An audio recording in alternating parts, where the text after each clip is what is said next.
Halo teman-teman, kembali lagi di channel YouTube Catatan Masyar. Di catatan ke-20 ini, saya akan membagikan sebuah tragedi yang cukup mengenaskan, yaitu kecelakaan bus pariwisata yang dialami oleh SMK 1 Yapenda Sleman, Yogyakarta, yang terjadi pada tanggal 8 Oktober tahun 2003 di Jalan Raya Situbondo, Probolinggo, Jawa Timur, dekat dengan PLTU Paiton, sehingga kejadian ini juga dinamakan dengan sebutan tragedi Paiton. Akibat kecelakaan itu pula 54 orang harus meninggal sia-sia, yang meliputi 1 pemandu wisata, 2 seorang guru, dan 51 siswa SMK. Bagaimanakah kisah selengkapnya? Mari kita ke videonya.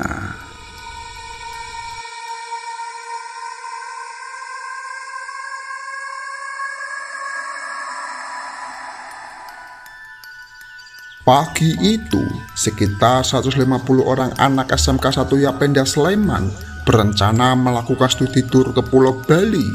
Karena banyaknya peserta pada saat itu, membuat panitia menyewa 3 bus untuk mereka tumpangi ke Pulau Bali.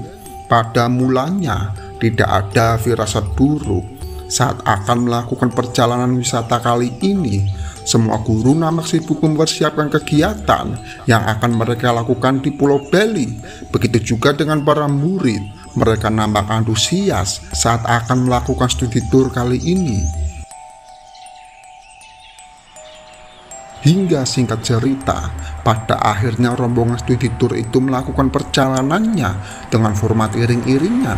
Bus nomor 1 berada paling depan, dan disusul dengan bus nomor 2, dan yang terakhir bus nomor 3. Namun saat di perjalanan ke arah pelabuhan, rupanya bus nomor 3 terus-terusan mendapat berbagai masalah, mulai dari kaca bus yang tiba-tiba retak dengan sendirinya, hingga atap bus yang terkena kabel tiang listrik. Akibat berbagai kejadian itu pula mengakibatkan bus nomor 3 tertinggal dalam iring-iringan, karena mengingat para kru bus harus memperbaiki kerusakan, mulai dari menarik kabel yang tersangkut sampai menutup kaca jendela yang tiba-tiba retak. Dan seakan bukan sebuah pertanda, pada akhirnya mereka tetap melanjutkan perjalanannya dan menyusul bus nomor 1 dan 2. Hingga singkat cerita, setelah bus nomor 3 sampai di pelabuhan penyeberangan, pada akhirnya rombongan itu langsung melanjutkan perjalanannya ke Pulau Bali. Dan setelah sampai di tujuan, nyatanya tidak ada kejanggalan yang terjadi saat mereka sampai di Pulau Dewata. Semua berjalan lancar, mereka tampak berbahagia dengan kegiatannya. Para murid-murid SMK 1 Yapenda pun seakan terpesona dengan keindahan Pulau Bali, dan seakan tidak ingin menyia-nyiakan kesempatan ini untuk bisa menghabiskan waktu bersama dengan para teman-teman satu angkatan mereka.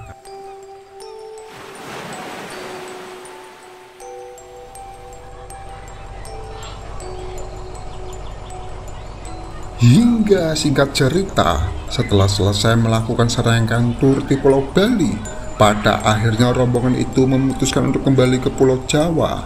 Namun saat iring-iringan bus baru turun dari kapal penyeberangan, ternyata terjadi lagi kejadian ganjil yang menimpa bus nomor 3. Sebab saat akan kembali melaju, ternyata kaca jendelanya kembali retak. Atas dasar itu pula, pada akhirnya para kru bus memutuskan untuk merubah urutan iring-iringannya. Kali ini bus nomor 1 berada paling depan, dan disusul dengan bus nomor 3, dan yang terakhir bus nomor 2. Semua itu dilakukan jikalau bus nomor 3 kembali mengalami masalah.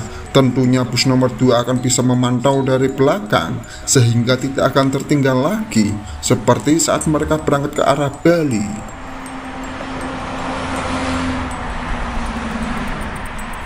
Dan ketika iring-iringan bus kembali melaju, pada saat itu semuanya berjalan normal.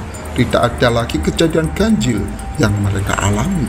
Namun semua itu langsung berubah ketika sekitar pukul 8 malam saat iring-iringan bus sampai di Jalan Raya Probolinggo dekat dengan PLTU Paiton yang terkenal dengan jalurnya yang berkelok hingga menanjak. Rupanya iring-iringan bus pariwisata itu berniat menyalip sebuah truk yang ada di depannya. Bus nomor 1 berhasil menyalip dan disusul dengan bus nomor 3. Namun pada saat itu bus nomor 2 tidak langsung ikut menyalip dan masih tetap berada di belakang truk. Dan di sisi lain, rupanya dari arah berlawanan ternyata ada sebuah truk kontainer yang melaju dengan cukup kencang. Sang sopir pun tetap di jalurnya hingga kejadian yang mengerikan yang tidak diduga pun terjadi.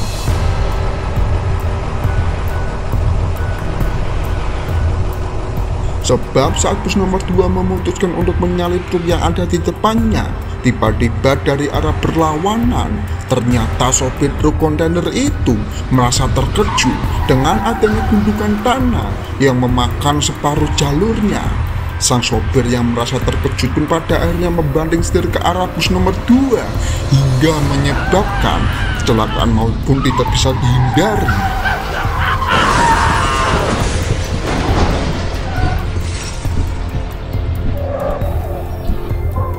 Dan seakan tidak berhenti di situ karena kejadiannya yang begitu cepat membuat truk yang ada di belakang bus nomor 2 seketika langsung menabrak dari arah belakang dengan begitu kerasnya. Para penumpang yang ada di dalam bus pun seketika langsung panik karena bus yang mereka tumpangi dihimpit 2 kendaraan besar dari arah depan dan belakang. Dalam keadaan chaos itu, pada akhirnya semua penumpang berusaha menyelamatkan diri untuk bisa keluar dari dalam bus dengan berlari ke arah depan. Namun saat mereka ingin keluar, tiba-tiba dari arah depan bus api mulai berkobar karena mengingat rupanya tangki bahan bakar truk kontainer telah bocor hingga mengakibatkan api tersulut semakin membesar. Sadar dengan api yang semakin berkobar, sang sopir dan kernet bus pun langsung memutuskan untuk melompat dari dalam badan bus. Namun saat para penumpang ini ikut keluar, rupanya mereka semua terlambat untuk bisa menghindari kobaran api dan pada akhirnya mereka terjebak di dalam bus itu.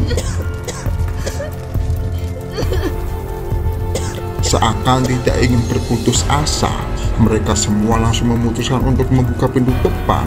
Namun karena kerasnya hantaman membuat pintu bus menjadi rusak sehingga menyebabkan tidak bisa dibuka. Begitu juga dengan pintu belakang, rupanya pintu tersebut juga tidak bisa dibuka karena kerasnya hantaman.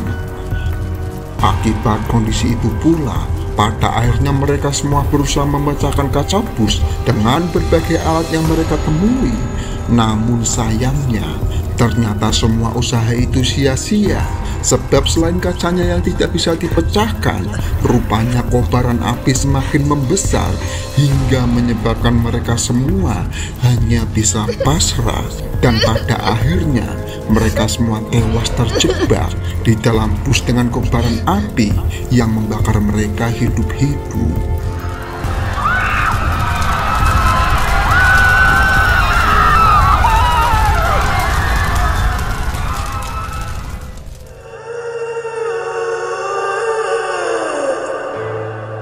Dan setelah kejadian ini, pada akhirnya sang kernet yang melompat dari bus dikabarkan meninggal setelah dirujuk ke rumah sakit karena mengingat lukanya yang cukup parah. Sedangkan sopir bus yang juga ikut meloncat, ternyata ia berhasil selamat dan hanya luka ringan. Namun pada saat itu, setelah pihak polisi menyelidiki kasus ini, rupanya mereka menetapkan sopir bus sebagai tersangka karena diduga tidak maksimal menolong para korban. Begitu juga dengan sopir dan kernet truk kontainer, mereka juga dijadikan tersangka karena diduga lalai saat berkendara hingga menyebabkan kecelakaan maut tersebut. Dan akibat kecelakaan ini, pada akhirnya 54 orang harus meninggal dunia di tempat, mulai dari 51 siswa, 2 guru, dan 1 pemandu wisata. Itulah rangkuman peristiwa kecelakaan maut yang menewaskan 54 korban jiwa di Jalan Raya Probolinggo Situbondo yang biasa kita kenal dengan sebutan tragedi Python.